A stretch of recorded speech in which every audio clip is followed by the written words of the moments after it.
Oi pessoal, tudo bem com vocês? Hoje a gente vai falar um pouco sobre contração muscular e os sistemas motores, tá?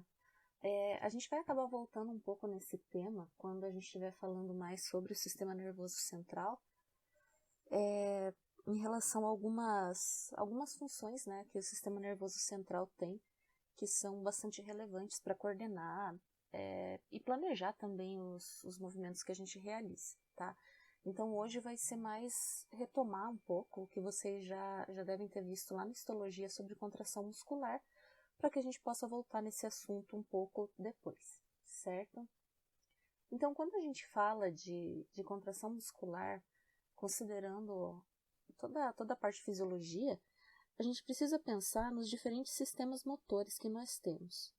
Tá? Esses sistemas motores, eles vão ser responsáveis por diferentes tipos de movimentos. Esses movimentos podem ser movimentos reflexos, podem ser movimentos voluntários, movimentos rítmicos, movimentos automáticos.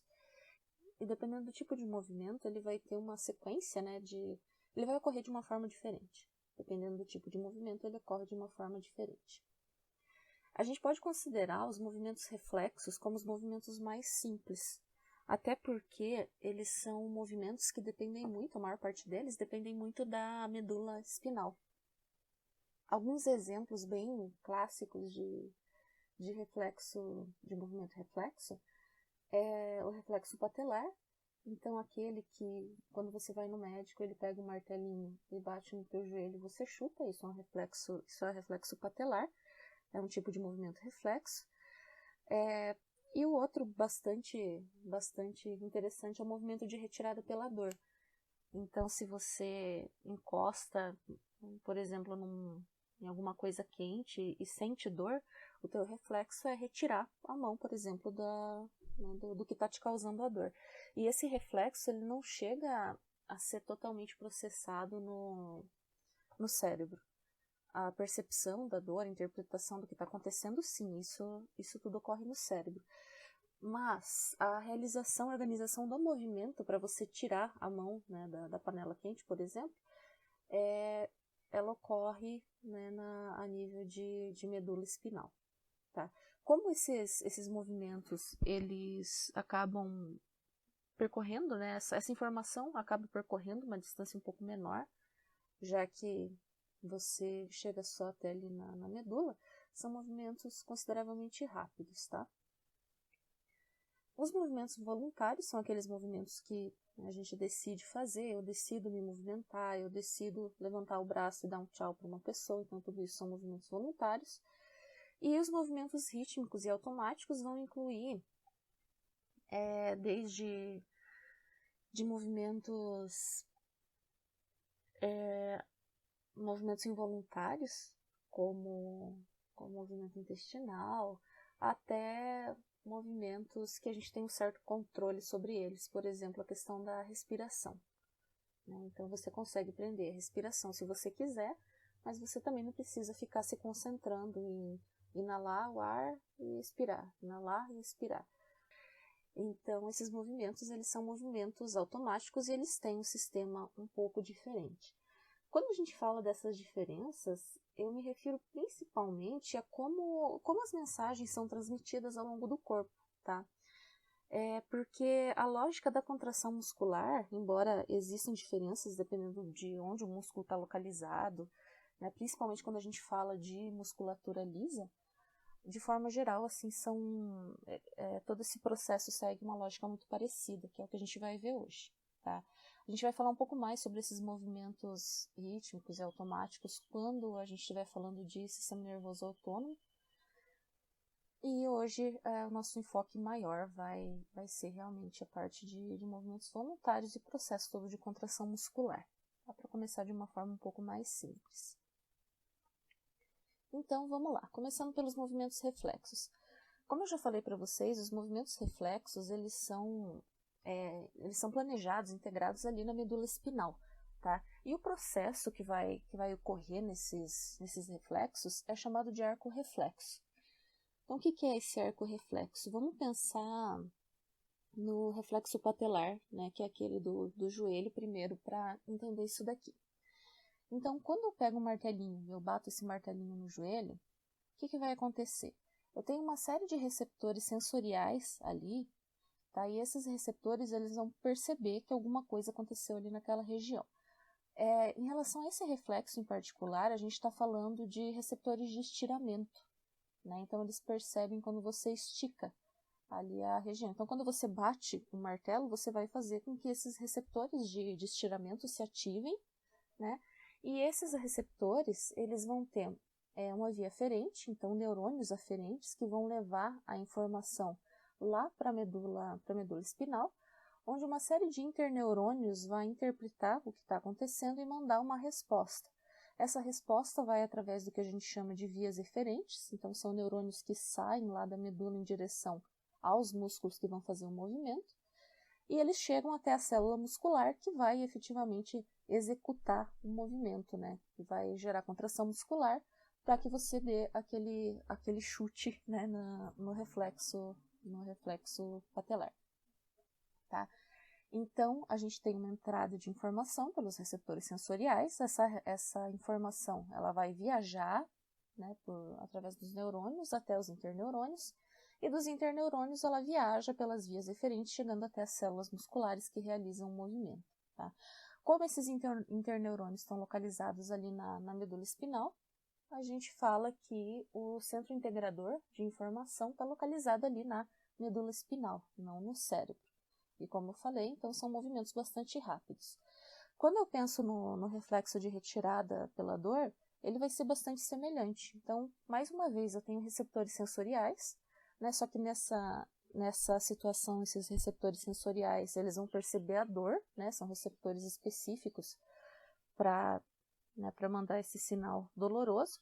Então, se eu estou falando do exemplo onde eu encosto a mão em uma panela quente, então são receptores que percebem, né, esse calor excessivo e geram uma resposta de sensação dolorosa. Esses receptores vão mandar essa informação lá para os interneurônios através das vias aferentes, mais uma vez, né? Esses interneurônios vão mandar uma resposta através das vias eferentes que vão gerar, mais uma vez, contração muscular para que eu faça um movimento de retirada da minha mão ali da panela quente.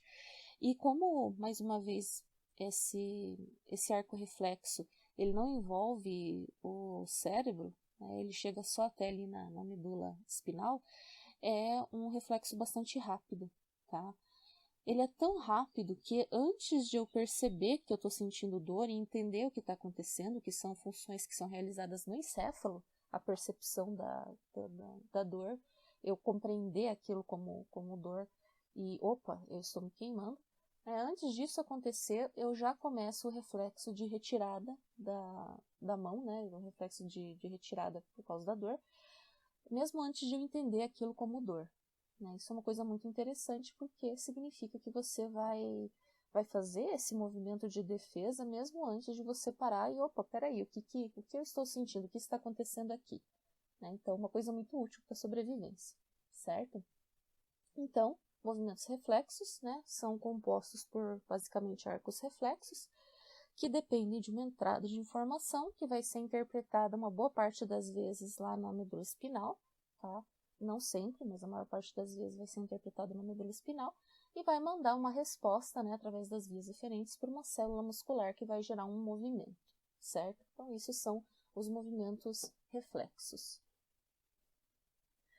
Quando a gente pensa nos movimentos voluntários, né, a gente associa esses movimentos voluntários a o que a gente chama de divisão motora somática, né, que é o conjunto dos músculos esqueléticos e neurônios associados que vão realizar os movimentos que são considerados voluntários. Tá? Para que eu consiga realizar um movimento, é necessário um conjunto de informações e um conjunto de ações que o corpo precisa tomar para que um movimento seja realizado de forma adequada. E parece muito simples quando nós estamos realizando um movimento. Então, se eu quero levantar o meu braço, eu só levanto o meu braço. Não tem muito mistério em relação a isso, só que tem. Então, para que eu consiga levantar o meu braço, eu preciso de uma série de informações para começo de história. Então, eu preciso ter mais ou menos uma noção de onde está o meu braço em relação ao meu corpo, tá? E isso tem todo um sistema de propriocepção que faz essa percepção, né, de onde estão as partes do nosso corpo em relação umas às outras. Eu tenho todo um input da questão de equilíbrio, então será que se eu esticar o meu braço eu não vou me desequilibrar e cair? Dependendo da posição que você tá, né? Você tá tentando alcançar alguma coisa meio longe, você pode se desequilibrar e você pode cair. Você tem que fazer todo esse balanço de equilíbrio ao mesmo tempo que você está fazendo um movimento. Então, tudo isso é a informação que está chegando no momento que você está organizando como realizar esse movimento. Além disso, eu preciso organizar quais músculos vão se contrair, quais músculos vão se relaxar para que esse movimento possa ocorrer.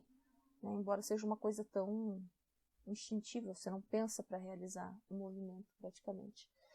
Então, é uma série de informações que precisam ser analisadas. Se eu estou tentando levantar o braço para alcançar alguma coisa, eu tenho a questão da visão, por exemplo, para ver onde que está o objeto que eu estou tentando alcançar. Então, é uma questão bastante complexa. Né? Envolve uma quantidade muito grande de informações chegando, uma quantidade grande de informações saindo e uma análise constante do que está acontecendo, que, né, com informações que podem fazer com que eu mude meu movimento ali no meio do caminho, por exemplo. Tá? Então, isso envolve muito o sistema nervoso central. A gente tem uma região específica ali do cérebro, uma região específica do cérebro que trabalha com essa questão de organização de movimentos, né, de movimentos voluntários, que é o córtex motor. E a gente tem outras regiões do cérebro que acabam se envolvendo também. Então, tudo isso precisa ser integrado ali no sistema nervoso central antes de efetivamente gerar um movimento. A partir do momento que o movimento vai ser realizado, né, que eu já tenho essa análise toda das informações, eu tenho neurônios ali no córtex motor que vão ser responsáveis por iniciar essa mensagem de vamos movimentar o braço. Então, esse neurônio lá do sistema nervoso central vai entrar em contato, né, com a fibra muscular que vai realizar a contração, com as fibras musculares que vão realizar a contração.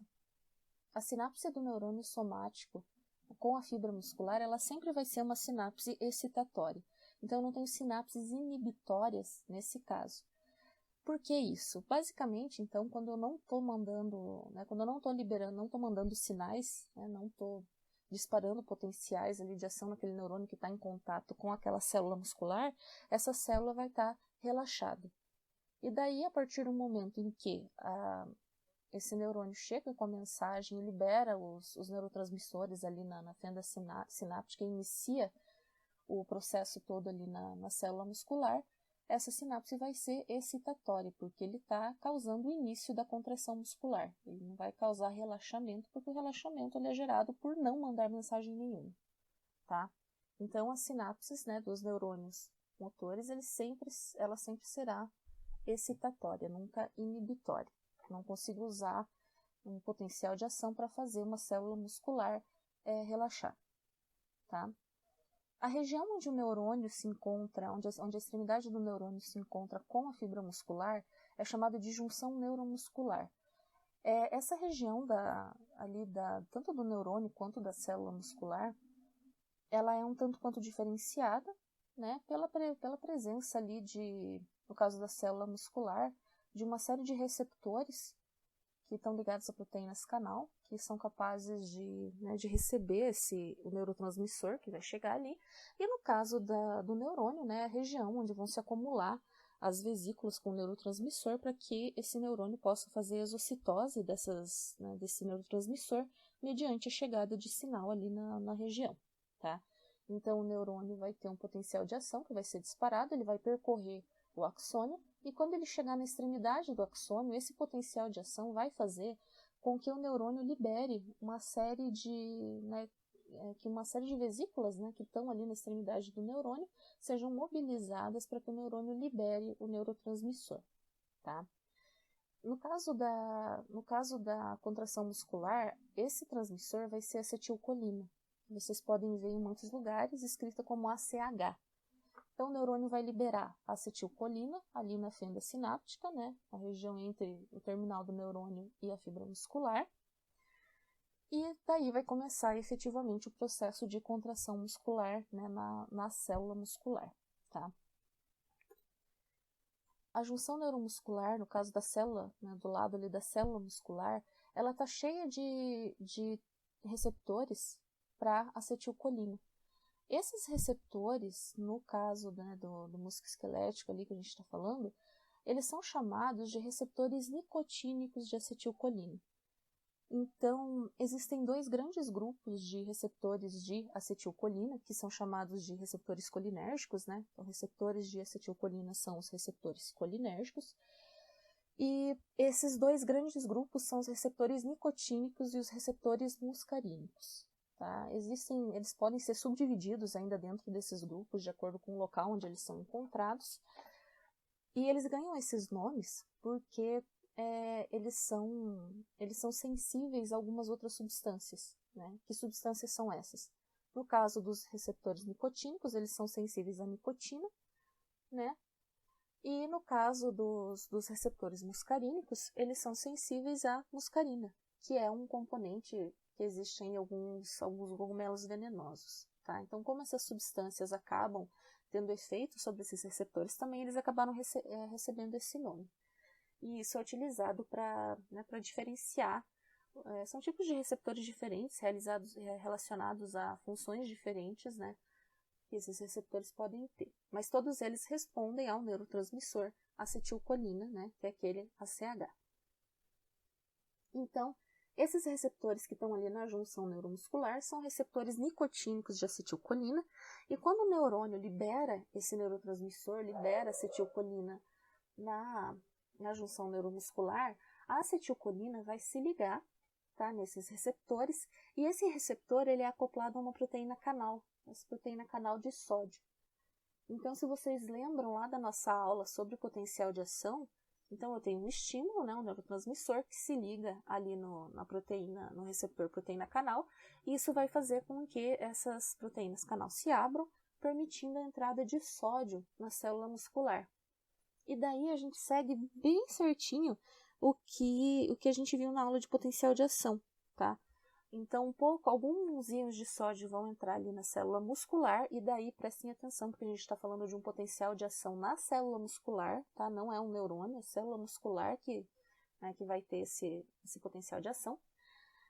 Então, eu tenho alguns íons de sódio que vão entrar na célula, e esses íons vão mudar um pouco ali a voltagem, o que vai fazer com que os canais de sódio dependentes de voltagem se abram.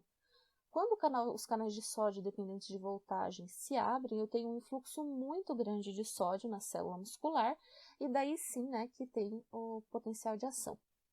A célula vai se despolarizar.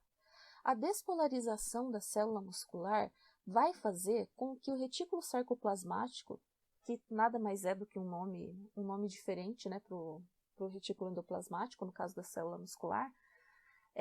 Então, o retículo endoplasmático ele vai liberar cálcio. Então, se vocês se lembram lá da biologia celular, uma das funções do retículo endoplasmático é justamente guardar cálcio ali dentro da célula, tá? Então, quando ocorre a despolarização da célula, o retículo sarcoplasmático vai liberar uma grande quantidade de cálcio, e esse cálcio vai se ligar à troponina. A troponina ela fica associada a uma outra molécula chamada de tropomiosina, tá? E elas duas ficam ali meio que enroladas no filamento de actina. Elas ficam nessa posição impedindo que a miosina, que é uma proteína motora, consiga se conectar na actina para realizar o movimento, né? Então ela inibe, ela fecha ali o sítio de ligação da miosina, não permitindo, né, que a miosina possa fazer o movimento. Quando o cálcio se liga à troponina, né, vai ocorrer o movimento da troponina com a tropomiosina, liberando o sítio de ligação da miosina no filamento de actina.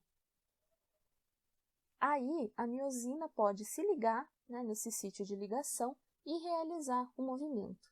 Para que ela realize esse movimento, ela tem um gasto de ATP, tá? que vai gerar toda a mudança de conformação ali na miosina, que acaba resultando na movimentação dessa miosina. A miosina, ela puxa o filamento de actina tá? E esse movimento que ela gera, então imagine uma tonelada de miosinas, né, realizando um movimento ali ao longo dos filamentos de actina. Esse conjunto de miosinas consegue gerar, né, um movimento ali que se reflete como a contração da célula muscular. Para finalizar todo esse processo, eu preciso que o retículo sarcoplasmático bombeie o cálcio de volta lá para dentro do retículo, né? Porque enquanto eu tiver uma grande quantidade de cálcio livre ali dentro da célula, né, esse cálcio pode se ligar na troponina, permitindo que todo esse processo ocorra.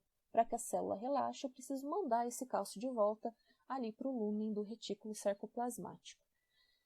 Esse processo, ele envolve, né, gasto de energia, como eu falei antes para vocês, então para que ocorra a contração muscular, certo? Para facilitar um pouco o entendimento de todos esses movimentos, eu vou deixar para vocês no Moodle um link, tá, para um vídeo do Crash Course sobre contração muscular, que tem todos os esquemas, né, desses movimentos acontecendo. Eu acho que facilita um pouco para vocês entenderem, tá? É um vídeo que tem as legendas em português, eu acho que ele é bastante educativo, tá? E quando a gente pensa em músculo esquelético, uma coisa interessante, né, de pensar também é a questão de fadiga muscular. Então, por que o músculo cansa? Por que chega um momento que a gente não consegue mais fazer o movimento, né? O que não dá certo nesse processo todo que gera fadiga muscular? A gente consegue dividir a fadiga muscular em dois tipos de fadiga, a fadiga central e a fadiga periférica. Fadiga central a gente chama aquela fadiga que é originada no sistema nervoso central, e periférica, que é, né, gerada ali na região do músculo. A fadiga central, acredita-se que ela seja gerada principalmente como um mecanismo de proteção, e ela sempre antecede a fadiga periférica. Então você se sente cansado, você sente que você não consegue mais levantar aquele peso antes de você efetivamente não conseguir, dos seus músculos falharem e você não conseguir realizar a contração muscular, tá?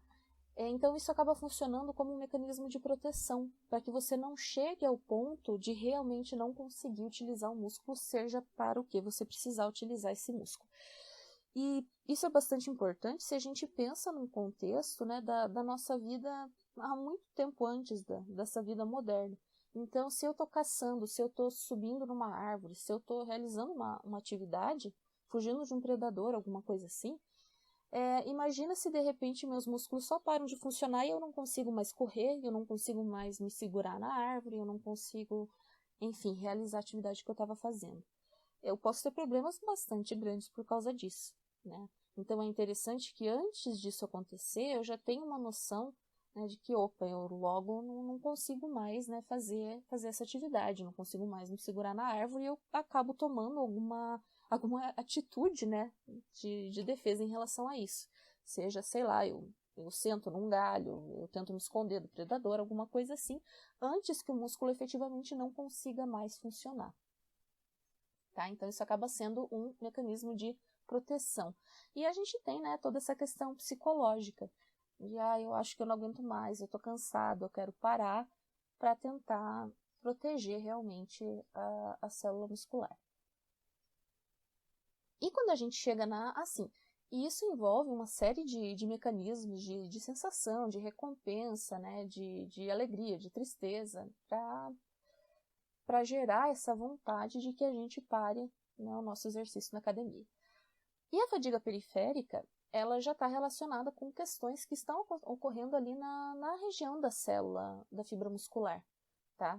Uma das principais causas de fadiga periférica é a depressão de reservas energéticas. Então, se eu não tenho mais reservas energéticas para garantir energia para que esse movimento consiga ser gerado, então o meu músculo não vai funcionar, porque eu não tenho energia para gerar todo aquele processo ali de movimentação que a gente viu agora há pouco, tá? Isso também está relacionado com o aumento nos níveis do fosfato inorgânico ali na região ali próximo da miosina. Então, conforme eu vou aumentando o nível de fosfato inorgânico, né, então as miosinas estão ali usando ATP para gerar o movimento, E chega um momento que eu vou ter um acúmulo de fosfato inorgânico ali em volta dessas miosinas conforme elas forem quebrando ATP. Isso daí vai fazer com que eu tenha um gradiente desfavorável para a liberação do fosfato inorgânico pela miosina.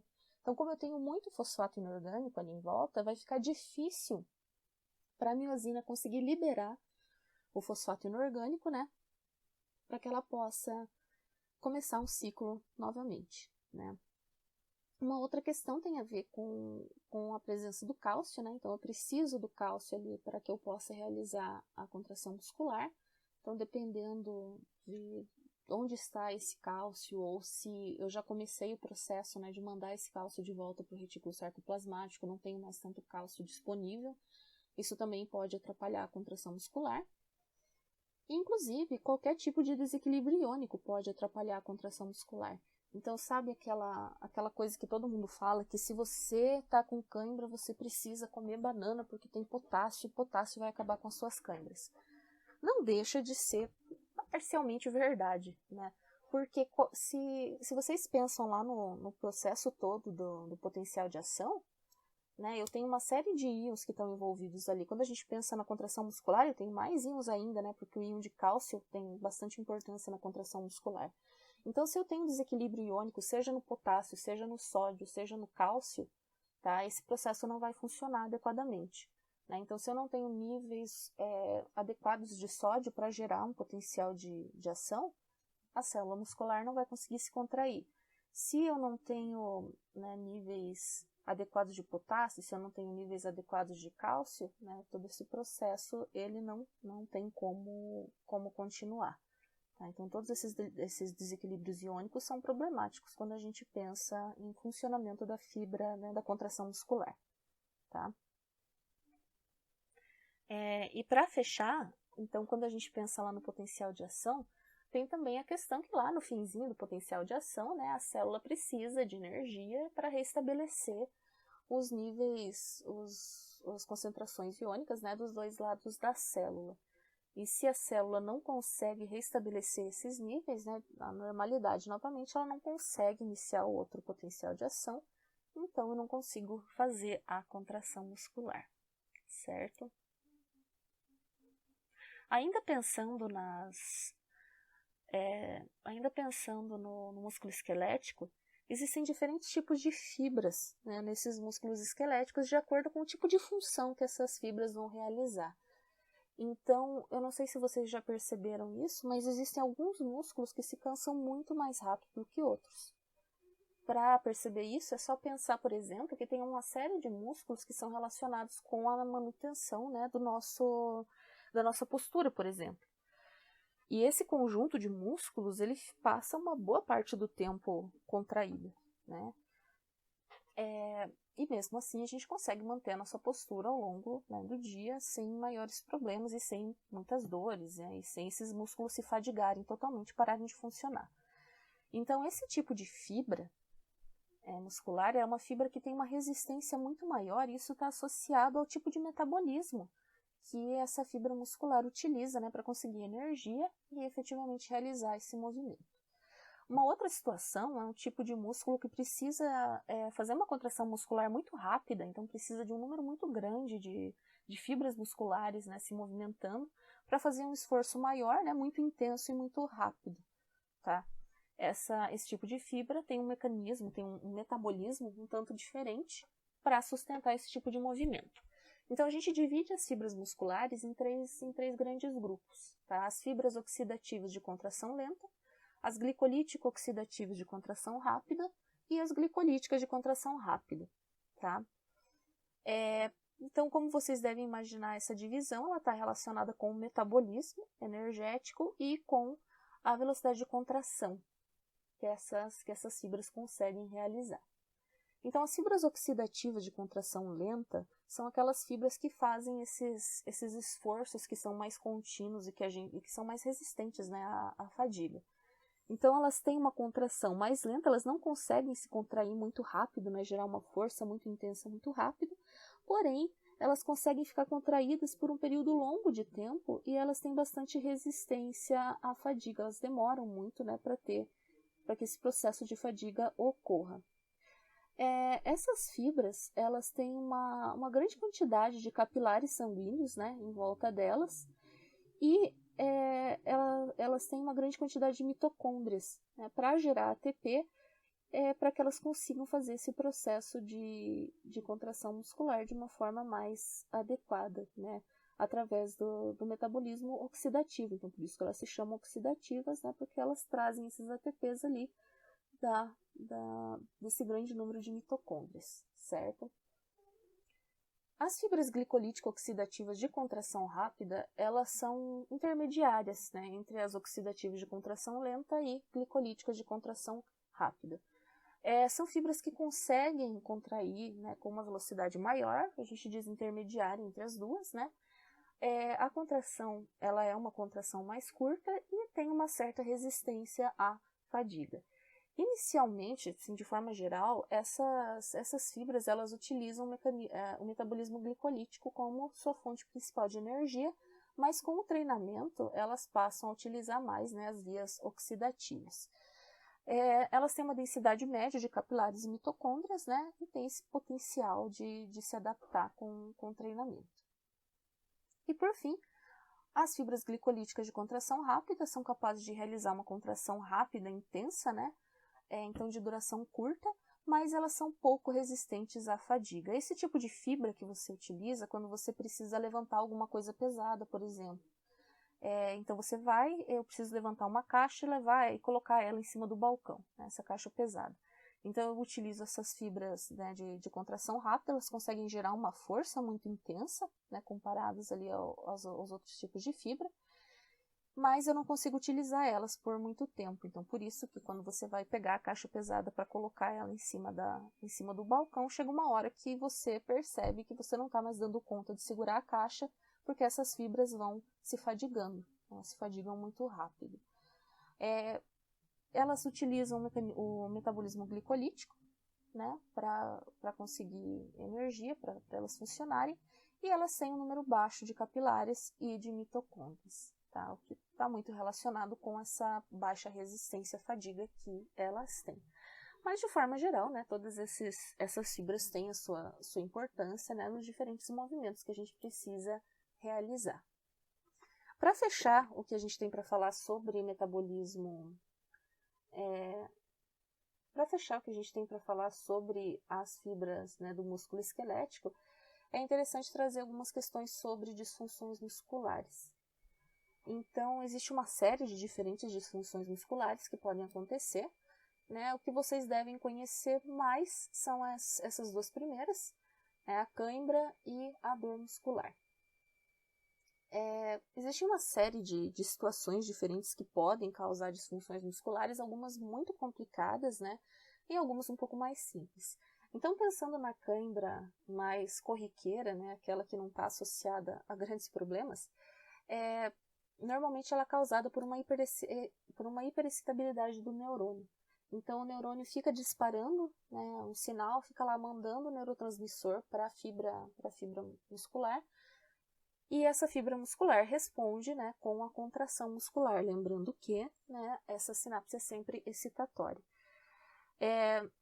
Isso pode acontecer por uma série de fatores, né, essa hiperexcitabilidade do neurônio. E enquanto esse neurônio ficar disparando, o teu músculo vai se contrair, podendo inclusive chegar a uma contração dolorosa, como eu imagino que todos já devam ter sofrido em algum momento da vida, tá? Por isso também que quando você está sofrendo uma cãibra, às vezes se você estica, né? Então eu tô com uma cãibra no pé, eu movimento o pé, às vezes a cãibra passa, porque você está mandando sinais, né, daquela região onde está ocorrendo a contração, sinais diferentes, e daí às vezes nessa troca de informações, né, da região do corpo, ali, dos músculos, do sistema nervoso de volta para a região, você acaba, né, mandando um sinal diferente para aquele neurônio que para de disparar e passa a cumprir a sua função normalmente, tá? A dor muscular, aquela dor de academia, né, ela ocorre principalmente pelo rompimento de fibras musculares, tá? Então, conforme essas fibras musculares vão realizando contração, você pode ter o rompimento de uma série de fibras musculares. e isso gera dor porque você tem lesão celular ali naquela região, tá? Isso é uma coisa normal quando você faz um esforço fora do comum, e com o passar do tempo o seu músculo vai se adaptando, né, a essa nova situação que ele tem ali presente. Essa adaptação ela vem através de mudanças desde da presença, do aumento do número de capilares ali na região, até uma mudança no sistema nervoso, né, que se torna mais eficiente em gerar uma resposta adequada. Tá? Então você consegue um número maior de células, né, respondendo ao estímulo, e isso acaba causando um peso menor sobre cada célula individualmente para que você consiga fazer aquele movimento. Tá? O músculo pode se atrofiar, né, isso ocorre principalmente por desuso. Então, quando o músculo começa a se atrofiar, você tem uma diminuição, né, no número de capilares que atendem aquela região, e diminuição das fibras musculares também. Além de toda essa mudança ali, né, na fibra, no músculo e tudo mais, a própria sinapse entre o neurônio motor e a célula muscular, ela acaba sendo prejudicada. Então, você tem uma mudança no número de receptores e tudo mais, e esse músculo não consegue mais responder da mesma forma, né, ao sinal que chega lá do cérebro para realizar a contração muscular.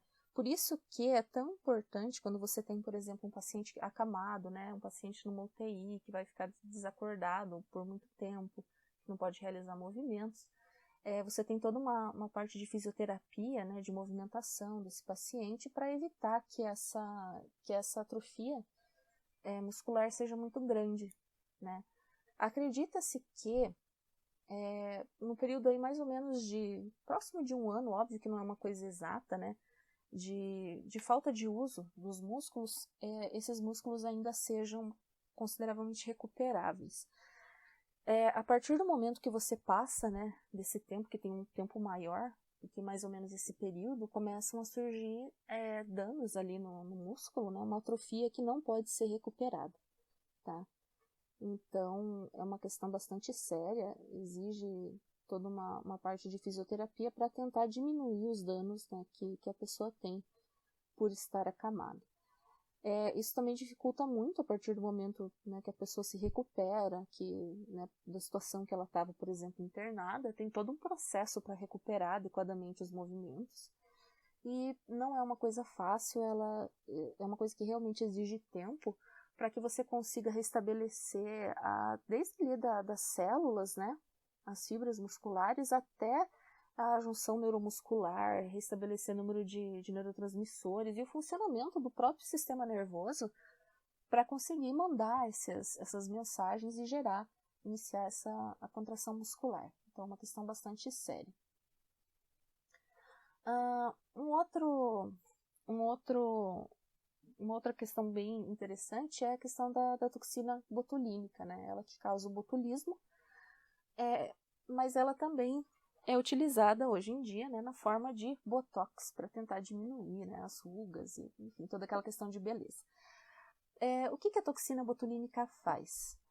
A toxina botulínica ela vai diminuir a liberação de acetilcolina pelo neurônio motor, tá? E isso vai fazer com que o músculo fique paralisado.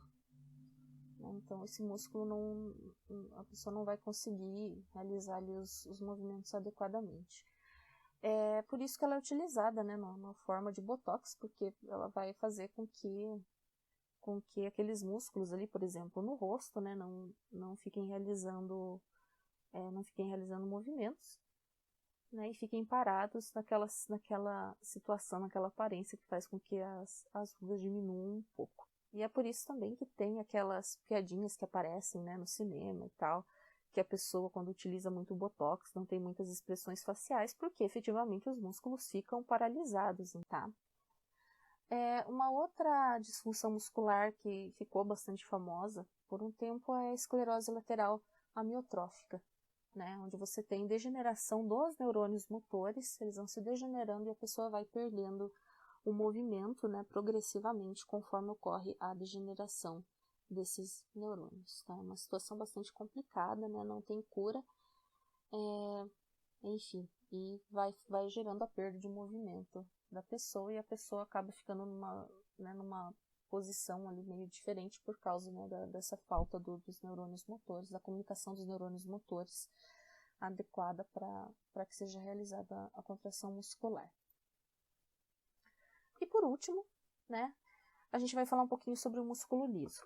A lógica de contração muscular no músculo liso, ela é bastante similar, né, ao músculo esquelético, mas ela tem algumas particularidades, tá? Ela também depende de cálcio, ela também depende lá da miosina, do filamento de actina, mas tem algumas particularidades. Para começo de história, que em uma boa parte da musculatura lisa, a gente tem células que são ligadas por junções comunicantes. E essas junções comunicantes, elas permitem que a comunicação, né, entre essas células seja um tanto quanto mais eficiente, né, entre as células do músculo liso. Uma outra questão é que cada tipo de músculo liso ele vai ter algumas particularidades aí ao longo do processo de contração muscular. A gente vai falar sobre o processo de uma forma mais geral, tá? A contração do músculo liso pode ser controlada por uma série de diferentes neurotransmissores, hormônios ou substâncias parácrinas, tá? E ela vai se iniciar com a entrada de íons de cálcio na célula. Então, diferente ali do músculo esquelético, onde eu tenho a entrada de sódio, né, com a chegada da acetilcolina, aqui a contração muscular se inicia com a entrada de alguns íons de cálcio. A entrada desses íons de cálcio na célula vai fazer com que o retículo sarcoplasmático libere mais íons de cálcio ainda, né, aumentando efetivamente, né, a concentração dos íons de cálcio ali no citoplasma da célula. Esse cálcio ele vai se ligar a uma proteína chamada de calmodulina, tá? Ou CAM. A calmodulina, né, formando um complexo junto com o cálcio, né, complexo cálcio-calmodulina, ele vai ativar uma sinase, que é chamada de sinase de cadeia leve da miosina. E daí essa sinase de cadeia leve da miosina que vai fosforilar a miosina, aumentando a atividade da ATPase da miosina, permitindo, né, que ocorra o deslizamento da miosina ao longo da actina, gerando a contração muscular. Então, mais uma vez, eu tenho um neurotransmissor que vai chegar ali na célula, fazendo com que ocorra a entrada de cálcio dentro da célula. Essa entrada de cálcio de fora da célula para dentro da célula vai fazer com que o retículo sarcoplasmático libere íons de cálcio. Esses íons de cálcio vão formar um complexo com a calmodulina, né? Complexo cálcio-calmodulina. Esse complexo cálcio-calmodulina ativa, né, a sinase de cadeia leve da miosina. E essa sinase de cadeia leve da miosina vai fosforilar a miosina, aumentando a atividade da ATPase da miosina, o que permite que a miosina deslize ao longo da actina, gerando a contração muscular, certo? Hoje a gente para por aqui, tá? Então, mais essa questão sobre como ocorre o processo de contração muscular. Não esqueçam de ver o outro vídeo sobre a contração, que tem todos os esquemas, né? Eu acho que fica mais fácil de compreender, tá? E até a nossa próxima aula.